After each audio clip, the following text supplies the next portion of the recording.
Acepté la presidencia de la República con un solo propósito: obtener las garantías que pusieran a salvo la vida del presidente Madero. La historia resolverá serenamente sobre mi actitud. Estimo demostrar con ello el amor a la patria y mi lealtad a quien me honró con su confianza.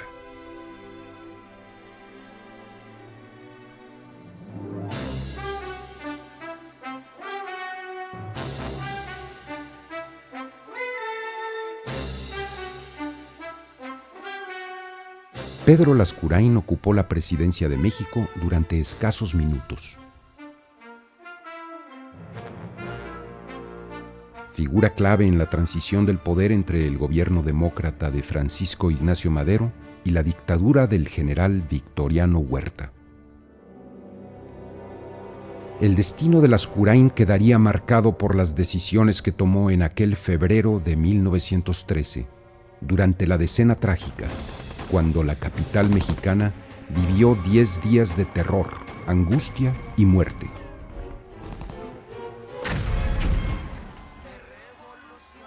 El triste desenlace del primer gobierno democrático, elegido tras una larga dictadura, daría paso al estallido de una cruenta guerra civil que se prolongaría por varios años.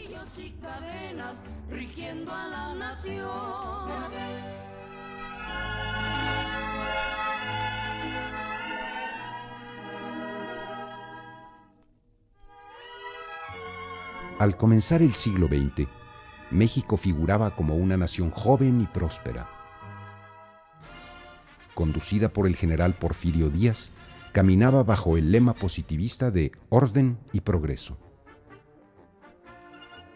Se afianzaron los vínculos con grandes potencias, como Francia, España e Inglaterra. En cambio, las relaciones con los Estados Unidos de América se tornaron ásperas. Era un régimen militarista, el de Díaz. Eso está fuera de toda duda. Díaz era un político extraordinario que no siempre usaba del ejército, pero el ejército era básico para el sostén del poder. En septiembre de 1910, México festejó en grande el centenario de su independencia. Numerosos países fueron invitados a celebrar el acontecimiento y sus representantes gozaron de la hospitalidad de una próspera y amistosa nación que se abría al progreso internacional. Sin embargo, existían profundas desigualdades sociales. A escasos 2 meses, cuando aún permanecía fresco el recuerdo de los brillantes festejos, surgían los primeros brotes de una revolución que pondría fin a un gobierno de 30 años.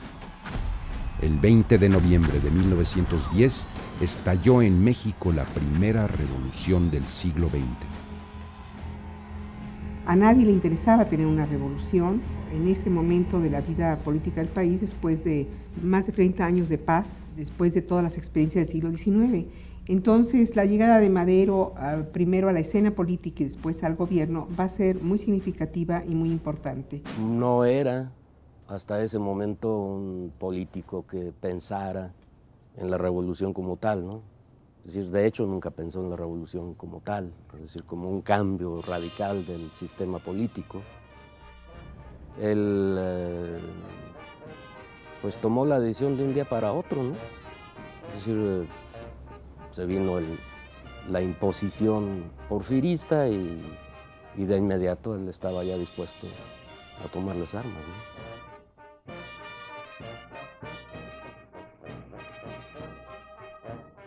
En 1910 iremos año primero, comenzó la oposición de don Francisco y Madero.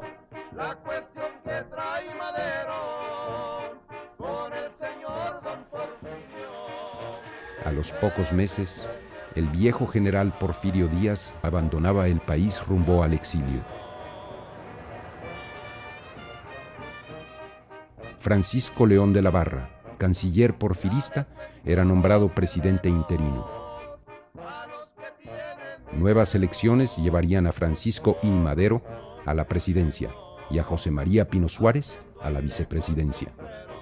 El gobierno de Madero es un gobierno muy breve, de apenas 15 meses, que va a enfrentar una situación sumamente difícil, porque a pesar de que él trató de hacer una transición pacífica dentro de la legalidad que no rompiera el orden establecido, finalmente venía o provenía ya de una revolución, de una lucha armada, de un enfrentamiento de fuerzas políticas.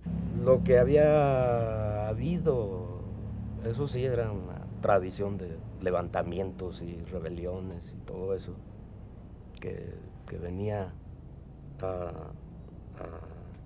a informar el destino que iba a tener el país a partir de ese momento. Nacía para el pueblo mexicano un ambiente de júbilo y esperanza, pero no todos lo compartían. Los aristócratas porfiristas, al ver peligrar sus privilegios, desconfiaban del nuevo gobierno. Mientras Madero conciliaba a los diversos grupos políticos, intentaba solucionar los grandes problemas nacionales. Madero tiene que actuar en una circunstancia muy particular, con un marco legal heredado del porfiriato que no le permitía una soltura y una posibilidad para la resolución de los problemas. En ese momento no existía una legislación laboral, una legislación obrera, como tampoco había una legislación agraria que permitiera atender las demandas de los grupos campesinos. El gobierno de Madero es un gobierno muy corto, es un gobierno que se caracteriza, yo diría, sobre todo por la ingenuidad del propio Madero, por la bondad de Madero, su generosidad, y por que Madero no entendió que lo que era necesario era una transformación total. Pronto surgieron rebeliones armadas con la intención de derrocar a Madero. Los levantamientos de los militares porfiristas Bernardo Reyes, exministro de Guerra, y Félix Díaz, sobrino del expresidente, fueron sofocados y ambos generales encarcelados. Emiliano Zapata en el sur y Pascual Orozco en el norte desconocieron al nuevo gobierno y permanecieron en pie de lucha al no tener respuesta a sus demandas sociales.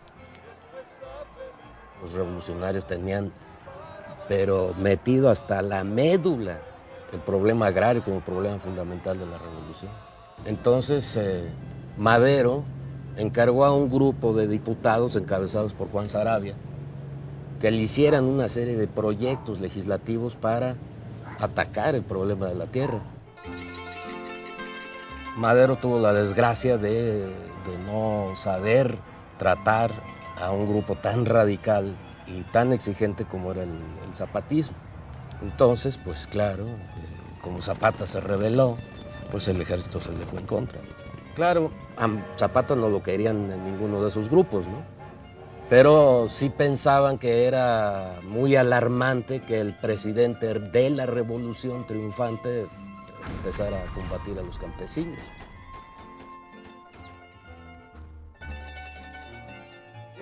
La prensa de oposición contribuyó de manera decisiva a minar la popularidad del presidente Madero ante la opinión pública. Hubo libertinaje. Basta ver los debates en la Cámara para darse cuenta de ello. O sea, las acusaciones a Madero, el lenguaje soez que luego se empleaba para criticarlo y los enfrentamientos que había entre grupos de derecha y grupos revolucionarios. Y bueno, el prestigio de Madero fue decayendo entre las mismas filas revolucionarias, ¿no? Descendiente de una familia vasca que llegó a tierras mexicanas al principio del siglo XIX, Pedro Lascurain nació el 12 de mayo de 1858 en el rancho de Romita, hoy barrio de la Ciudad de México. Fue hijo de don Francisco Lascurain de Icaza y de doña Ángeles Paredes. Como parte de la aristocracia porfirista, Pedro fue educado bajo los preceptos de la religión católica y las costumbres burguesas de la época. Esta educación influiría decisivamente a lo largo de su vida. Estudió filosofía en el Seminario Conciliar y en 1880 se graduó como abogado en la Escuela de Jurisprudencia. La religión y el derecho imprimirían una profunda huella en su formación.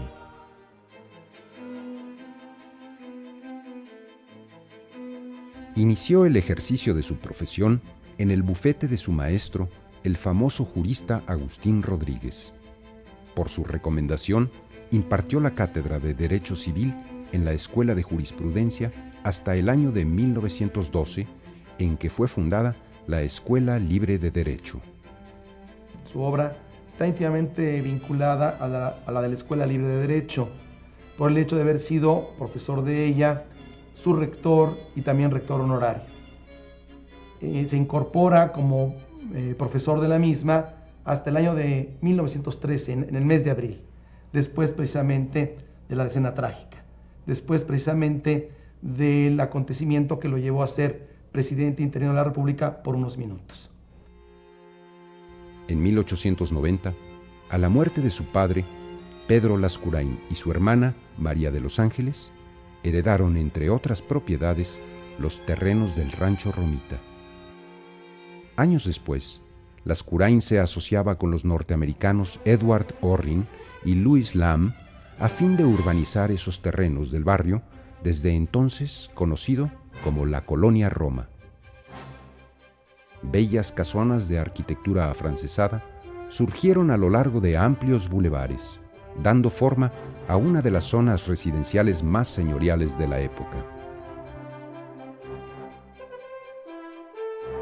El nuevo barrio contaría con una bella iglesia, construida en un predio que el propio Lascurain donó a los jesuitas.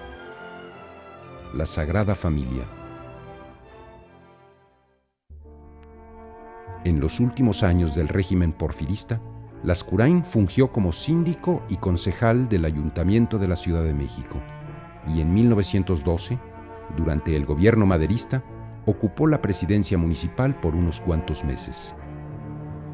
En este año, las dificultades iban en aumento. Madero, obedeciendo a una actitud conciliadora, formó su gabinete con grupos de diversas tendencias. Pero las divisiones se acentuaban.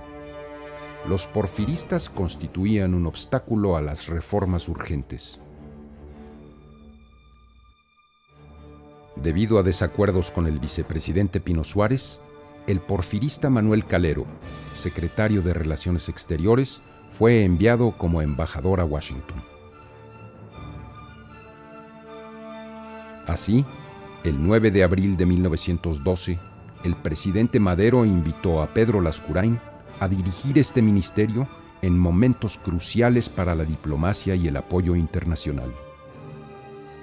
Lo consideraba un hombre capaz de manejar las diferencias del gabinete y, sobre todo, hacer frente a las delicadas relaciones con el gobierno de los Estados Unidos.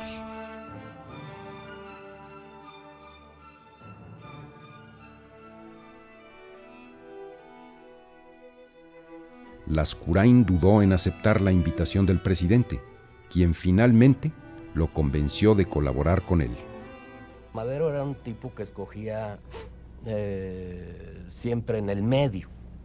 Sí, no le gustaban los radicales, porque los radicales lo ponían siempre en problemas, ¿no? El nombramiento de Lascurain no fue precisamente un triunfo de las ideas reformistas, pero eliminó a un adversario del vicepresidente Pino Suárez. Lascurain serviría, asimismo, como enlace entre los grupos distanciados. La figura de Lascurain ejercía una posibilidad de una mayor conciliación por sus propias características, su formación como abogado, un hombre de alguna manera alejado de los escenarios políticos más confrontados del porfiriato. El objeto de su atención sería resolver los complejos problemas con el gobierno de los Estados Unidos, que desconfiaba de la capacidad de Madero para mantener el orden social y proteger a los norteamericanos residentes en México. Lascurain se enfrentaría de inmediato al embajador Henry Lane Wilson, quien demostraba una creciente hostilidad hacia el presidente mexicano. Su primer acto fue contestar una agresiva y arrogante nota del Departamento de Estado que protestaba por la destrucción de propiedades norteamericanas durante las últimas revueltas y exigía la protección de sus ciudadanos en México. El canciller se mostró firme y enérgico al rechazar los cargos que se le imputaban al gobierno mexicano. Su actuación fue aplaudida por la opinión pública. En septiembre de 1912, el presidente William Taft envió otra larga y amenazante nota protestando, entre otras cosas, por el aumento de impuestos a las compañías petroleras y exigiendo que fueran sofocadas las sublevaciones fronterizas. En realidad, el gobierno norteamericano exageraba y daba a sus reproches un matiz provocador. Nuevamente, Lascurain respondió, rechazando el tono del mensaje.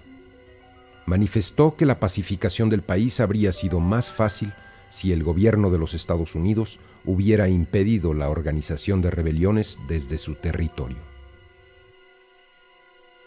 Las relaciones se volvieron cada vez más tensas y los rumores de una intervención norteamericana acrecentaron la incertidumbre existente en el país.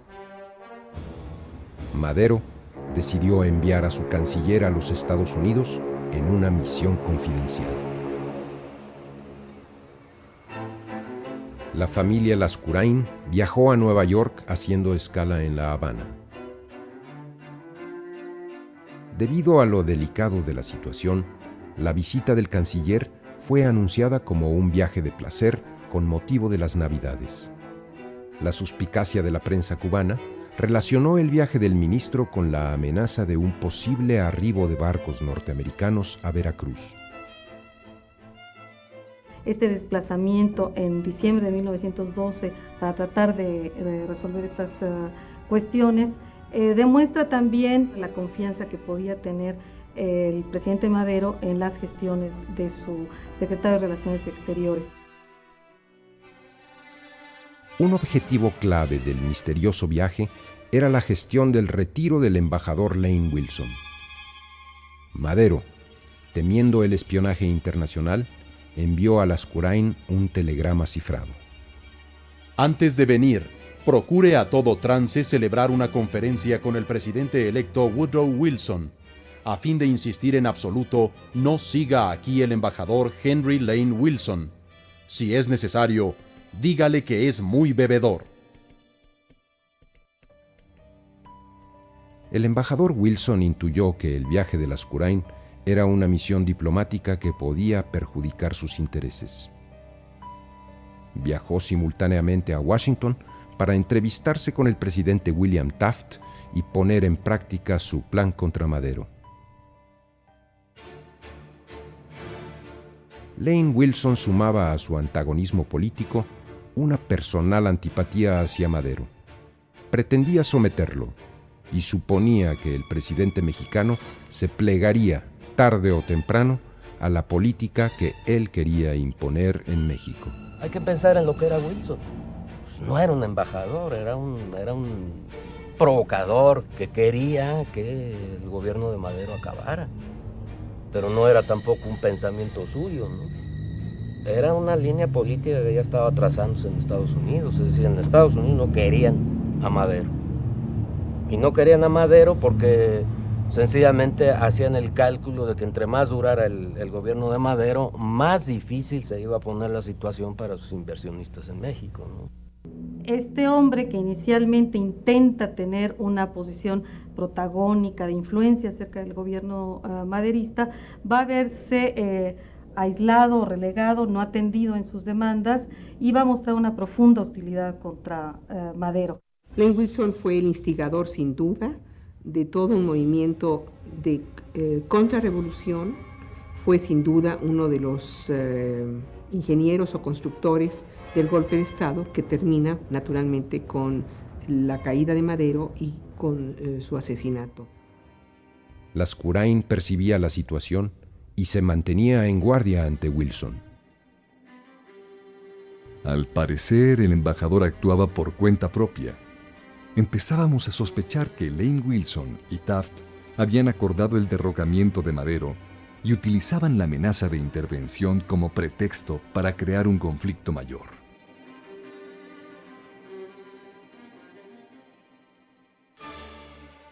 En Estados Unidos, Pedro Lascurain quiso mostrar una buena imagen de México y de su presidente. Destacó ante los norteamericanos la popularidad de Madero y su esfuerzo por pacificar las zonas rebeldes. Sin embargo, el gobierno de Madero se resquebrajaba. Lascurain hablaba de una situación que ya poco tenía que ver con la realidad.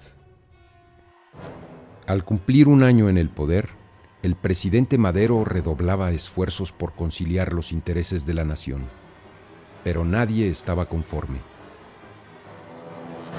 En septiembre de 1912, en su informe de gobierno, había declarado: Si un gobierno tal como el mío no es capaz de durar en México, deberíamos deducir que el pueblo mexicano no está preparado para la democracia y que necesitamos un nuevo dictador.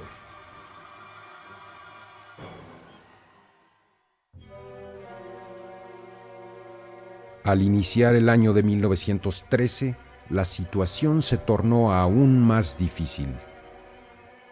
Hay un levantamiento armado que pone en entredicho la posibilidad de que continúe en el gobierno Madero y representa la protesta o el malestar que sentía parte del Ejército Federal en su contra.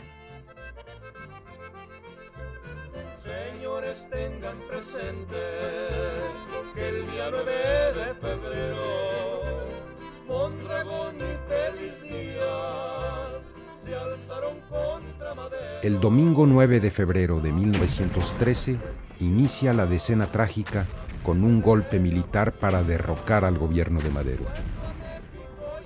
Los conspiradores liberan de la prisión a los generales Bernardo Reyes y Félix Díaz, quienes se dirigen a tomar el Palacio Nacional. Esperan ahí los alumnos de la Escuela Militar de Aspirantes, también sublevados. El general Reyes intenta el asalto a Palacio y muere acribillado. Entre el fuego cruzado quedan muertos y heridos, civiles y militares. Al ser rechazados, los rebeldes toman la Ciudadela, principal depósito de armas de la ciudad. Madero recibe la noticia en el castillo de Chapultepec, residencia oficial. Parte hacia el Palacio Nacional, escoltado por los cadetes del heroico colegio militar. Se le une el general Victoriano Huerta, hasta entonces leal al presidente. Al llegar a la calle de Plateros, los sorprende un tiroteo y Madero logra refugiarse en el estudio de fotografía Daguerre. Confiando en Huerta, lo nombra jefe de las operaciones en contra de los rebeldes. Ha sido un extraordinario militar, había sido un excelente alumno, había estado muy cerca de gente fundamental del ejército, y Huerta, que se había desempeñado incluso durante el gobierno de Madero venciendo a Pascual Orozco, se va a encontrar con la oportunidad de su vida. Su actitud maníaco-depresiva, su situación de dipsómano, lo orillaba a tomar decisiones explosivas, a ser muy definitivo en sus juicios. El martes 11 comienza el ataque. Los golpistas están emplazados con ametralladoras, fusiles y cañones en las azoteas vecinas. El tiroteo se prolonga durante 8 horas. Nadie sabe a ciencia cierta lo que está pasando. Los días siguientes se mantiene el fuego cruzado entre rebeldes y fuerzas leales a Madero. Numerosas calles se transforman en campo de batalla. Hay centenares de muertos y heridos. Edificios destruidos por los cañonazos. El tránsito es interrumpido. lo mismo que el servicio telefónico. Cierran todos los comercios de la zona y la gente se esconde a piedra y lodo. El pánico se apodera de la población. Recuerdo aquellos pavorosos días, el asalto a Palacio Nacional, los constantes cañonazos, el hostigamiento del embajador, las exigencias de diplomáticos y senadores, los rostros angustiados de hombres y mujeres que huían por las calles. El miércoles 12, Lascurain asiste a una reunión entre el presidente Madero y algunos miembros del cuerpo diplomático, encabezados por el norteamericano Henry Lane Wilson. Los ministros exigen al gobierno mexicano tomar soluciones inmediatas a fin de evitar mayor pérdida de vidas y la destrucción de propiedades extranjeras. El embajador Wilson advierte que la falta de un arreglo puede traer complicaciones internacionales y, sin importarle la opinión del gobierno mexicano, se entrevista en la Ciudadela con el rebelde general Félix Díaz, a quien amenaza abiertamente con la intervención armada de su país en una clara afrenta contra la soberanía nacional.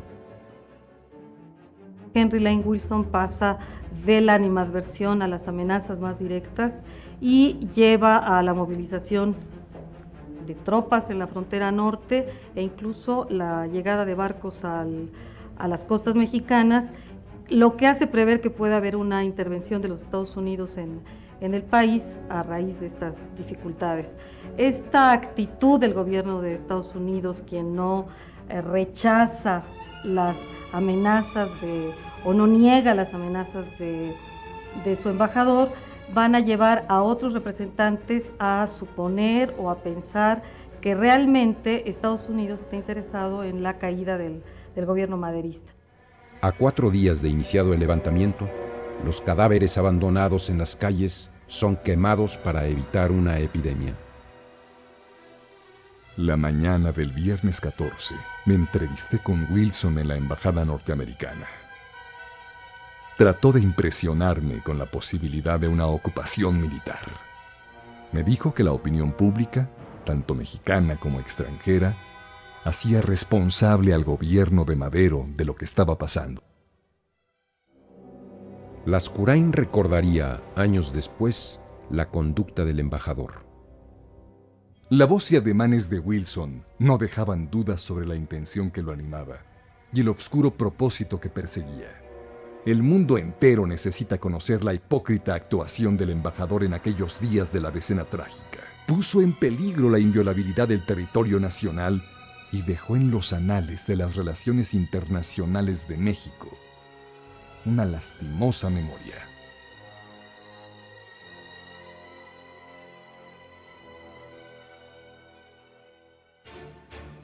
El sábado 15, Henry Lane Wilson reúne a algunos miembros del cuerpo diplomático para informarles que la situación es intolerable.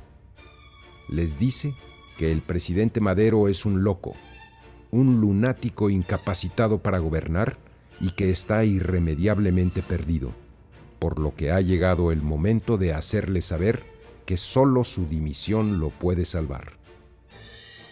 Preocupado, Lascurain convoca al Senado para informar acerca de la reunión de Wilson y los diplomáticos. Ante lo delicado de la situación, un grupo de senadores decide pedir la renuncia al presidente Madero. Aunque solo cumplía con su deber, la reunión de don Pedro con el Senado dio la impresión de que fue él el instigador de dicha petición. Una semana después de iniciado el conflicto, la ciudad despierta con una noticia alentadora. Se ha concertado una tregua. La gente sale de sus casas para proveerse de alimentos y muchas familias abandonan la zona de peligro hacia barrios más seguros. Para entonces, la sospecha de traición del general Huerta se hace evidente. Como jefe de las operaciones militares de Madero, tendría que haber atacado la Ciudadela, donde estaban apostados los rebeldes al mando de Félix Díaz. Pero Huerta, confabulado con este, nunca da el golpe final. En el momento que tiene acorralado a Félix Díaz en la Ciudadela y tiene las fuerzas a su mando para controlar el movimiento, bueno, él puede hacerse del poder fácilmente y entonces puede llegar a un acuerdo con los otros militares. Huerta envía un mensaje al embajador Wilson haciéndole saber que Madero va a ser separado del poder de un momento a otro. Ordena que las fuerzas leales a Madero, que custodian el Palacio Nacional, sean sustituidas por el batallón del general Aureliano Blanquet, supuestamente leal a Madero. Blanquet secundaría la traición. El diputado Gustavo Madero, quien siempre desconfió de Huerta, descubre la traición, lo aprehende y lo lleva ante su hermano el presidente. En un alarde de hipocresía, Huerta jura lealtad a Madero, quien le concede 24 horas para probar su inocencia. Es todo lo que necesita Huerta para llevar a cabo sus oscuros planes. Los senadores insisten en la renuncia de Madero, quien les responde: No me llama la atención que vengan a exigirme que renuncie, porque como son senadores nombrados por el general Díaz y no electos por el pueblo, verían con gusto mi caída. Madero manifiesta que morirá si es preciso. Les muestra un telegrama enviado por el presidente William Taft, asegurándole que ha sido mal informado acerca de la política de los Estados Unidos hacia México. Ese mismo martes 18 se consuma la traición. Tras un sangriento tiroteo en Palacio Nacional, Madero y Pino Suárez son aprehendidos y confinados en la intendencia del mismo. Por la noche, Wilson consolida la conspiración entre Victoriano Huerta y Félix Díaz. En la embajada norteamericana se acuerda que el general Huerta asuma la presidencia con un nuevo gabinete. Ante la necesidad de justificarse, Huerta publica un manifiesto. Tengo detenidos al señor Francisco I. Madero y a su gabinete. Tratando de conciliar los ánimos en los presentes momentos históricos, trabajemos todos a favor de la paz, que para la nación entera es asunto de vida o muerte. Esa misma tarde, con el pretexto de buscar una reconciliación, Huerta invitó a Gustavo Madero al restaurante Gambrinus. Después de la comida, ordenó su aprehensión y lo entregó a los rebeldes de la Ciudadela, donde fue brutalmente asesinado. Después de la aprehensión del presidente y el vicepresidente, toda la carga, toda la posibilidad de encontrar medidas que solucionaran el conflicto va a caer sobre los hombros de Pedro Lascurain. Madero me encomendó una confianza que nunca podré agradecer. Me impuso una gran responsabilidad, algo que jamás olvidaré, que arreglara todo para terminar con esa situación. Trabajé todo aquel memorable día 19 en interés exclusivo del señor Madero, concibiendo y poniendo en práctica todas mis gestiones con acuerdo suyo. Consentí en ser el intermediario en la transmisión del poder del gobierno, precisamente para dar al entonces cautivo presidente una prueba de mi adhesión, pretendiendo prestarle el último y mayor servicio por amor a mi patria, creyendo evitar así más desventuras.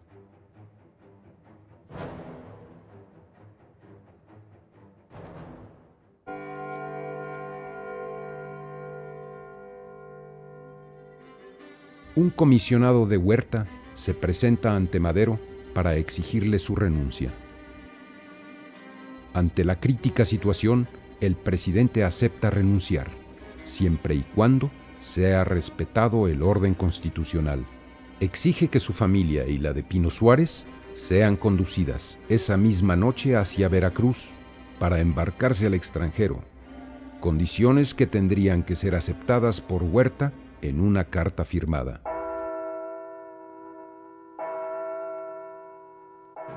Lascurain llega a Palacio.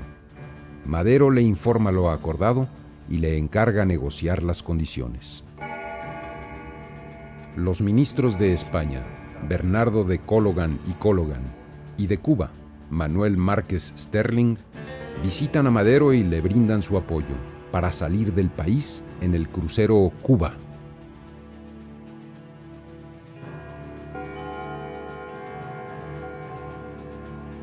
Lascurain sale de Palacio para cumplir las indicaciones del presidente.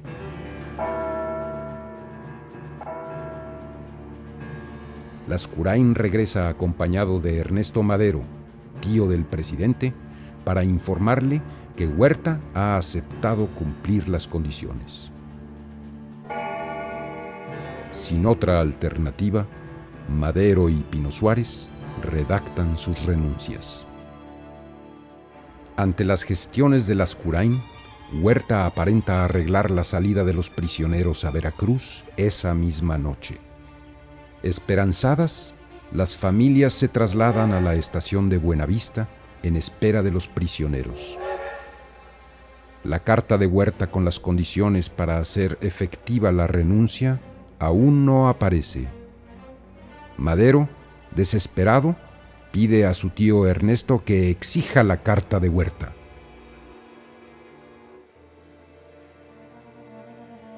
Huerta lo había prometido. Las horas pasaban, y en cada ocasión que le preguntaba a qué hora partiría el tren, Huerta me contestaba que le tuviera confianza.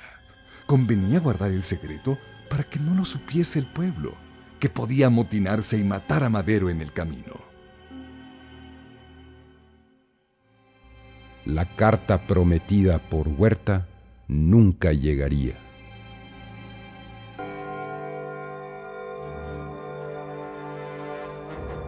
Una comisión de diputados leales a Huerta informa a Madero que la Cámara espera impaciente su renuncia. Ante la presión de Huerta, Lascurain se dirige a la Cámara de Diputados, llevando consigo las renuncias de Madero y Pino Suárez.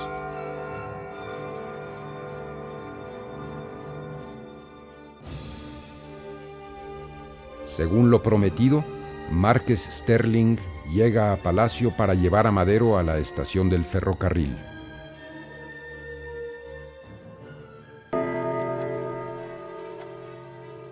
Madero se da cuenta de que la carta prometida por Huerta no existe. Pide a Vázquez Tagle acuda a la Cámara para que Lascurain no presente las renuncias. Vázquez Tagle llega a la Cámara cuando las renuncias de Madero y Pino Suárez han sido aceptadas por la mayoría de los diputados.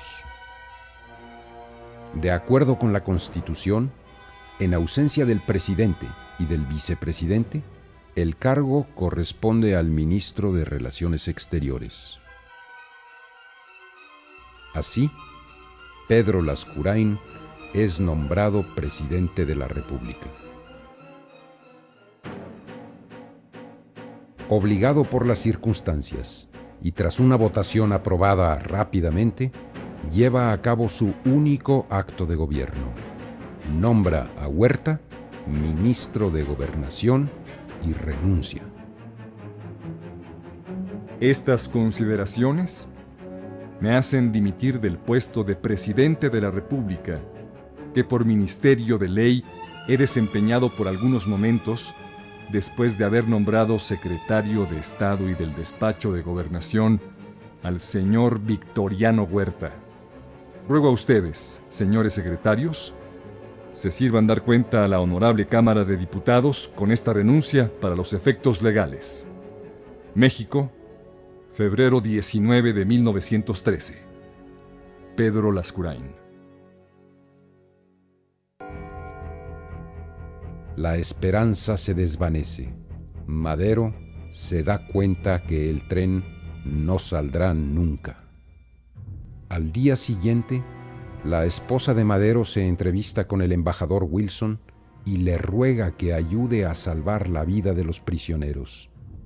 El embajador responde cínicamente que no puede inmiscuirse en los asuntos mexicanos.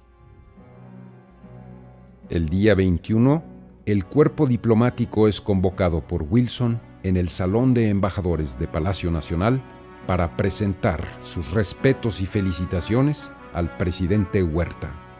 Ese mismo día, Victoriano Huerta decide el destino de los prisioneros. La noche del 22 de febrero de 1913, Madero y Pino Suárez son cobardemente asesinados.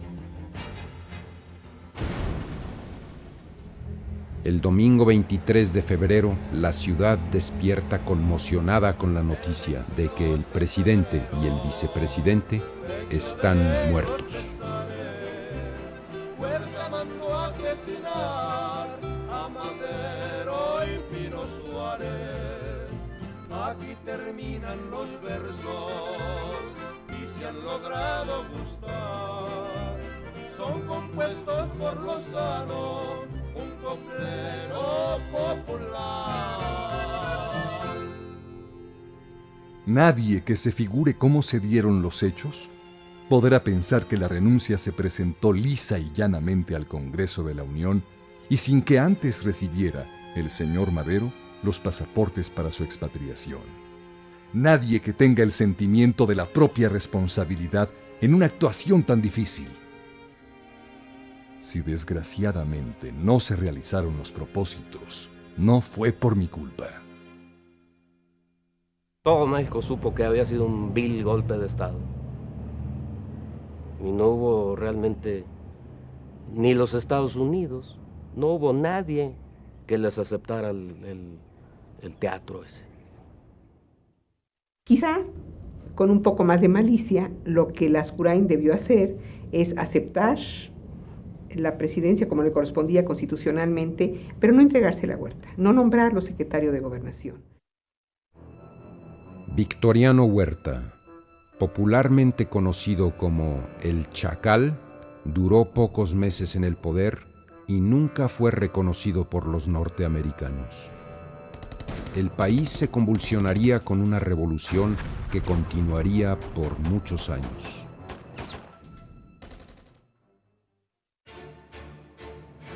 Pedro Lascurain permaneció un año en México.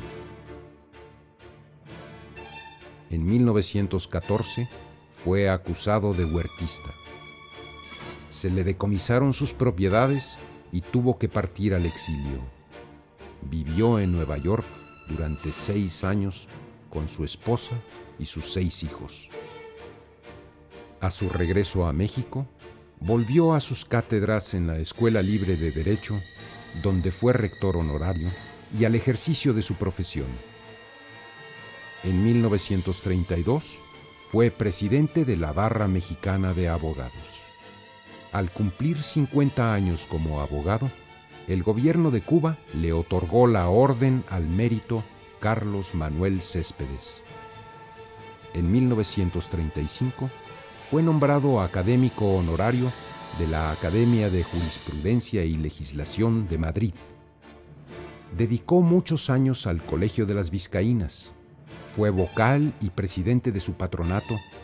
Apoyó la creación de modernos programas de estudio en apoyo de la independencia de la mujer. Pero los recuerdos de la decena trágica no lo dejarían nunca. Todavía poco antes de morir, a sus 93 años, los evocaba. Yo acepté la presidencia de la República con un solo propósito: obtener las garantías que pusieran a salvo la vida del señor Madero. Inútil describir mi desengaño, mi tristeza y mi cólera por haber sido engañado vilmente. La historia resolverá serenamente sobre mi actitud.